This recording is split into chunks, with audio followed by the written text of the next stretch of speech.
Fala, meu povo, é muito bom estar aqui com vocês, falar um pouco sobre a palavra do Senhor através de um vídeo. Então, hoje eu ganhei um cartão presente para comprar livros de uma livraria. Então, eu escolhi comprar o livro o Deus que Destrói Sonhos. Talvez não dê para ver aí por causa da. Aí, agora, por aqui dá para ver, ó. O Deus que Destrói Sonhos. Eu quero compartilhar com vocês algumas coisas que eu já li aqui e que eu acho que são pertinentes já para este momento, porque às vezes nós podemos pensar que Deus é o nosso fantoche. Ele deve fazer tudo por nós, para nós, e tudo que pedirmos, ele fará. Mas é a realidade que nem sempre isto acontece. Algumas pessoas, ao, ao pensar acerca disso, sobre essa vida próspera, sobre essa teologia da prosperidade, alguns pegam textos isolados da Bíblia e acabam trazendo como teologia de fato. Eles podem pegar os textos, por exemplo, de Salmos 37:4 que diz: Busque no Senhor a sua alegria e ele lhe dará os desejos de seu coração. Cuidado, o nosso coração é enganoso. Os nossos desejos nem sempre estão de acordo com a vontade de Deus. Um outro texto que eles pegam é este: Peçam e receberão, procurem e encontrarão, batam e a porta lhes será aberta. Pois todos que pedem recebem, todos que procuram encontram, e para todos que batem a porta é aberta. Um outro cuidado que devemos tomar. Pegar um texto fora do seu contexto. Sem fé, um outro texto que as pessoas utilizam para falar sobre a teologia da prosperidade. Sem fé é impossível agradar a Deus. Quem deseja se aproximar de Deus deve crer que ele existe e que recompensa aqueles que o buscam. É muito interessante como as pessoas isolam o texto e às vezes olham apenas para a palavra recompensas.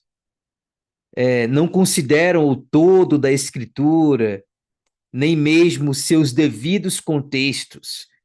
Como diz aqui no livro, eles transmitem essa ideia do toma lá da cá.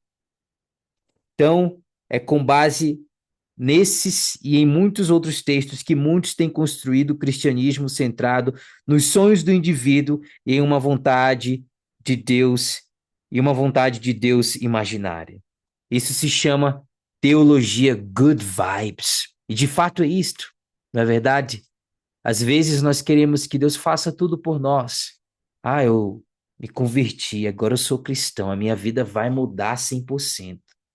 Eu vou ser uma pessoa melhor, eu vou ter carro, casa. Gente, eu me converti em 2015, ainda não fiquei rico.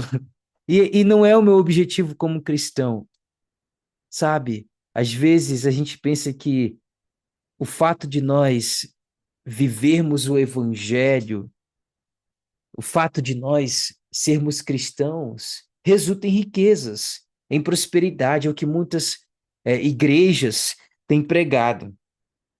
Outra coisa importante, o avanço dessa teologia não é culpa somente de pregadores e cantores, é de todo o povo que consome esse conteúdo sem critérios. Gente, tudo que dá audiência geralmente, geralmente tem influência.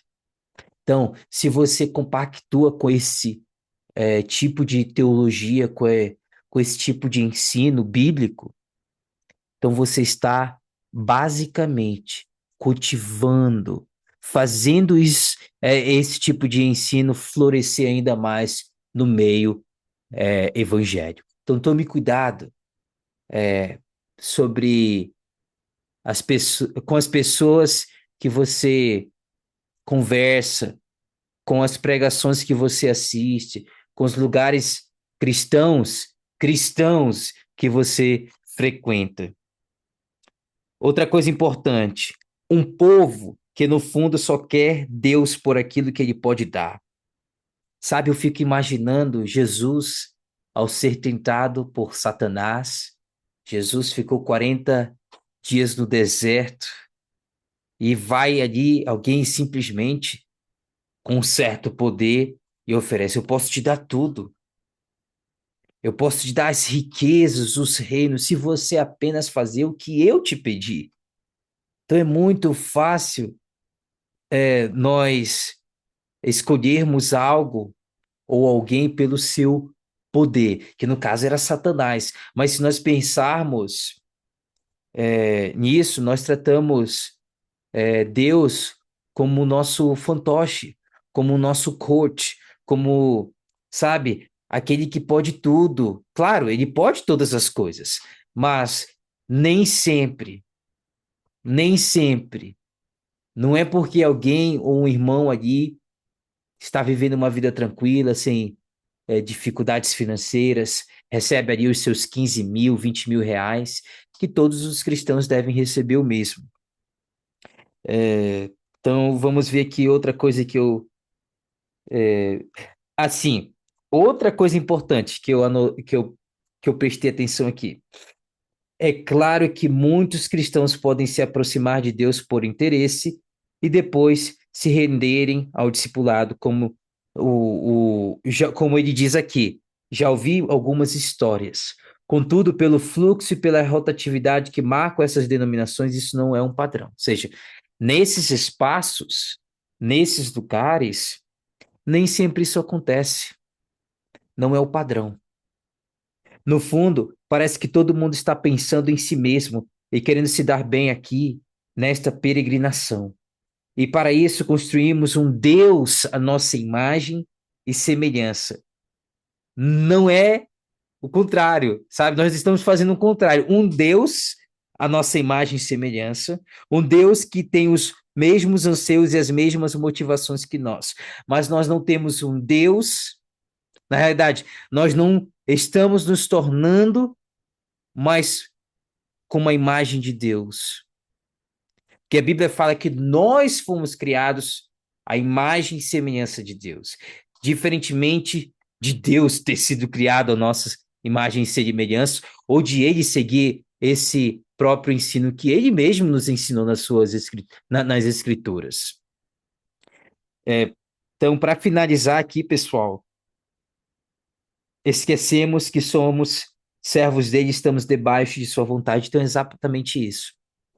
Nós esquecemos que somos servos dele e estamos debaixo de sua vontade. Por isso, pensar em Deus somente como abençoador é complicado, limitado, pois Deus é muito mais que abençoador. Ele é Senhor e Rei. Pessoal, eu tenho mais coisa aqui para falar, eu não quero alongar este vídeo, mas a gente não pode ver Deus apenas como nosso fantoche, como aquele que realiza tudo. Eu estava conversando com uma pessoa dos Estados Unidos e ele está muito chateado.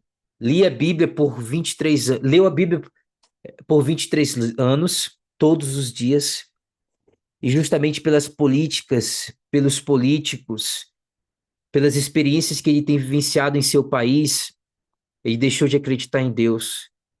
Passou a ver Deus apenas como uma ideia, porque ele questiona que o seu mundo ideal não está acontecendo, ou seja, um mundo no qual não tenha políticos corruptos, um mundo onde não haja pessoas ruins, pessoas que se dizem cristãs. Gente, pessoas estão se afastando da igreja, porque nós estamos apenas pensando em nós mesmos, nos nossos próprios caprichos, na nossa imagem, no nosso bolso, em como nós vamos ser como pessoas daqui para frente. Pessoas estão se afastando porque nós estamos trocando Deus pelos nossos sonhos, pelos nossos anseios mundanos, o que vai contra o que a palavra ensina. A palavra ensina que nós temos que colocar o reino acima de tudo. Não é a política, não é mesmo o nosso sonho de comprar um carro, de se casar. Gente, a gente precisa ter exemplo, precisamos ser exemplos.